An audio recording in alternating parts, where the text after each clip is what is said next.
Hey, hey, ho, ho, the dirty laundry's got to go. Also come out, re-explained it, brought documentation to show you, and then now has given you a verbal warning on it.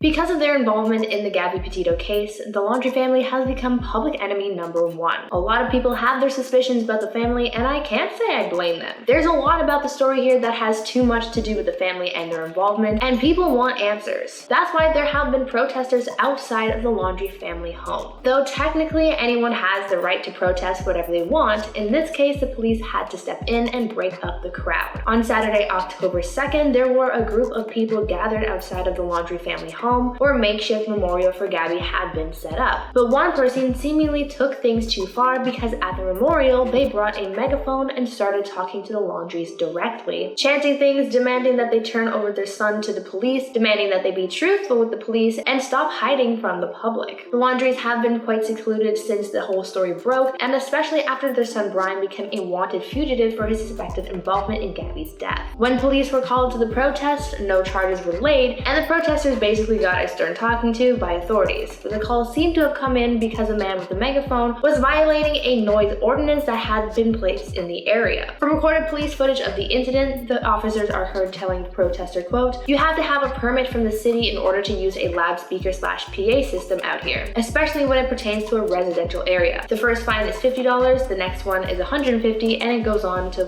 $500 for any third or subsequent offense." Unquote. No one knows for certain who called the police on the crowd of people, whether it was the Laundries themselves or if it was the neighbors, but I wouldn't really be surprised if it really was someone from the neighborhood because according to sources, they're just as fed up with a huge crowd in the neighborhood. But you can't really blame people for wanting to seek answers from the family, especially considering their involvement. People have been pretty suspicious of the Laundries since the beginning. A lot of people think that they're hiding Brian and helping him escape from the authorities. First, people got suspicious of the family because they made contradicting statements about the last time that they saw Brian. At first, Brian's sister said that she had last seen him on September 1st, then she said that she actually saw him on September 6th, and now there's reports saying that the family had given Brian a phone sometime on September 4th. That phone has since been confiscated by the FBI as evidence. Even though the family says that they haven't been in contact with Brian and have no idea what's going on with him, the circumstantial evidence piling up against them seems to say otherwise. Many people think that they're hiding something, but until that information comes out or until Brian is found, that information will most likely remain unknown. Brian has been on the run for about a month now, and there have been many sightings of him, making people more and more frustrated about this case and the fact that no one has any leads on anything pertaining to Gabby's death or Brian's disappearance, which is probably just making the public even angrier